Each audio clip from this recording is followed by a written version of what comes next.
السلام عليكم وأسعد الله أوقاتكم كل خير، وأهلا وسهلا بكم بقناتي مطبخ راس سعيد. فيديو اليوم إن شاء الله راح نسوي كليشة العيد، يا رب ينعاد عليكم بالخير والصحة والسلامة. راح نسويها بطريقة جدا سهلة وسريعة وطعمها أروع ما يكون. خليكم وياي حتى نشوف المواد اللي نحتاجها ونقول بسم الله.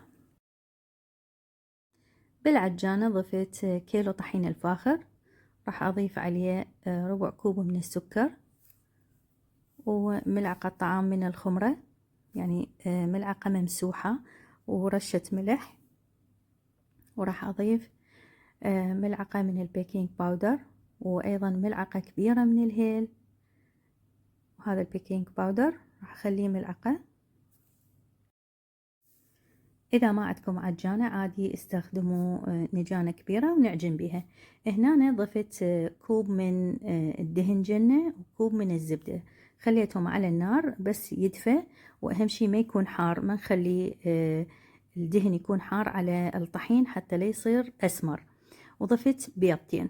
راح تقولوا لي راح تصير زفرة، لا والله ما تصير زفرة، وتعطي فد طعم غير شكل للكليتشة. جربوا وانتوا راح تحكمون، ما يعجبكم شيلوا البيض لا تخلون، بس أنا بالنسبة لي ما أستغني عن البيض بالكليتشة.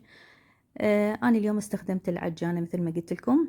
ما عندكم عجانة عادي اعجنوا بإيدكم. هاي المواد اللي خليناها نحركها كلها مع بعض حتى الزيت يتوزع ويصير ويا الطحين مثل الرمل.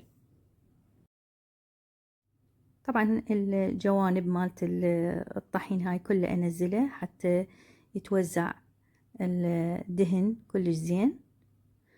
كل 3 كواب من الطحين يتخلاله كوب من الدهن، 3 بواحد. تمام، يعني كيلو الطحين يحتاج له كوبين من الدهن. هذا شكله شوفوا صار مثل الرمل. هسه نرجع نعجنها ونضيف لها شوية حليب حتى بس تتماسك. تمام، كمية الحليب راح تختلف من طحين للثاني، يعني ما راح أحدد لكم لأن أني عينك ميزانك مثل ما يقول.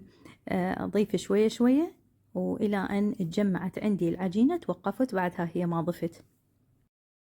أطيب أنواع الكليشة اللي تصير قياس 3 طحين 1 دهن.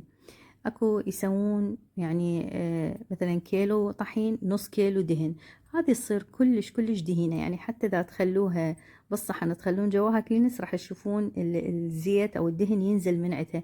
أنا بالنسبة لي هاي ما أحبها، هذه اللي يسووها بالأسواق العادية. جربوا هذه الطريقة راح تشوفون كلش طيبة. 3 بواحد.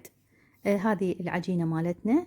ما نبالغ بالعجن مالتها، شفتوا بس تجمعت على بعض خلاص. هنا أنا قطعتها بشكل كور وخليتها بالإناء وغطيتها وريحتها نص ساعة، وبعدها بلشت أشتغل بيها.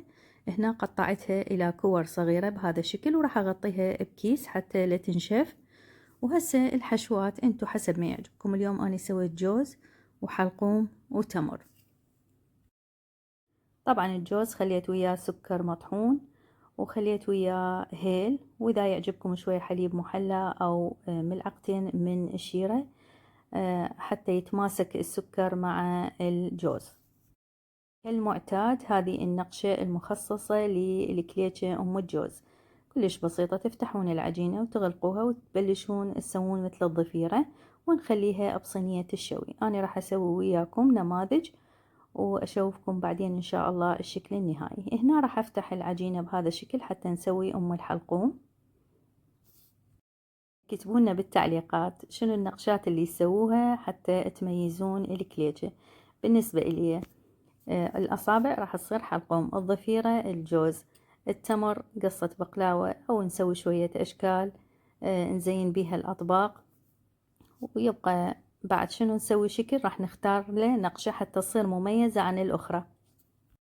وهنا أنا سويت نوعين بالتمر. سويت هذه الدوائر بهذا الشكل، أفتحها وأكبسها بالقالب، وبعدين راح نسوي إن شاء الله قصة البقلاوة. هذه كلش حلوة طلعت وخفيفة وطعمها كلش طيب صار.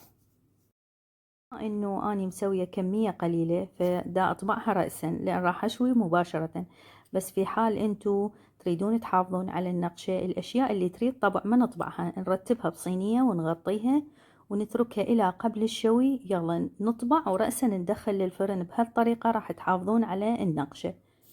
هسه راح نسوي هنا قصة البقلاوة. راح أفتح العجينة، لا تخلوها كلش خفيفة، أفتحها على كبر اللوح، أسويها مستطيلة. وهذا صار شكلها بعد أن فتحتها. راح أوزع التمر، يعني تخلون التمر لحد مقدار نص العجينة، يا أما تفتحوا بين كيسين نايلون أو بإيدكم.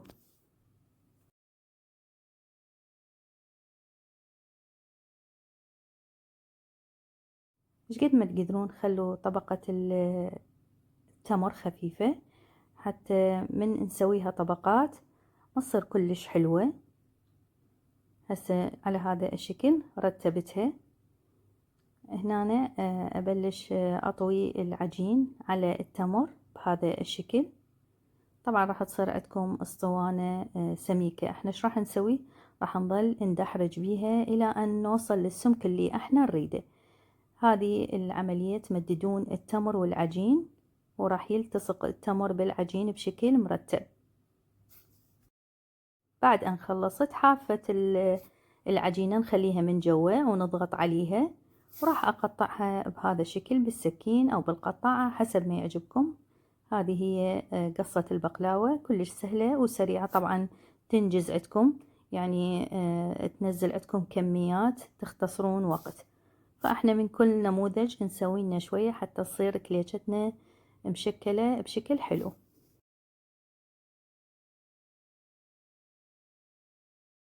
ومثل ما وضحت لكم، هذه الخطوة جدا ضرورية، أن نحرك الأسطوانة مالت العجينة بهذا الشكل حتى التمر يتوزع بشكل جيد وتصير عندنا خفيفة، ما تصير كلش سميكة.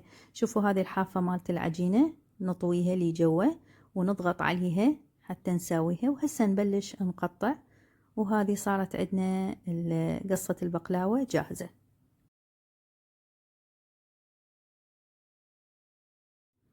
هسه خليط التلميع خليت ملعقتين حليب وشوية قهوة نسكافيه، وخليت عليها بيضتين، وهذا صار شكلها. وهذه الكليتشة مالتنا صارت جاهزة. هسه راح نمسح الوجه مالتها بخليط التلميع، ويعجبكم ترشون عليها سمسم، حبة البركة. اليوم أنا كل شي ما ضفت، على طلب الجماهير ما رادوا أضيف، فاليوم خليناها سادة. وهنا بعد أن أمسحها بالبيض أدخلها للفرن تتحمر من جوا ومن فوق، وأطلعها. تنتبهون عليها بس تاخذ لون خفيف نطلعها من الفرن. وهسه هذا شكل النهائي لكليتشتنا. إن شاء الله تجربوها وعليكم بألف صحة وعافية. بالنسبة لي أحتفظ بالكليتشة بالمجمدة، ومن أحتاج أطلعها وأحميها بالمايكروويف وتكون كأنه هسه مسويتها. شوفوها شلون هشة وطعمها كلش طيب. والله يا بنات ريحة الهيل واصلة السابع جار. إن شاء الله تجربوها وعليكم بألف صحة وعافية. وهذا كل ما كان عندي فيديو اليوم. إن شاء الله يا رب استفاديتوا. ألتقيكم إن شاء الله في فيديو جديد، وأترككم في حفظ الرحمن.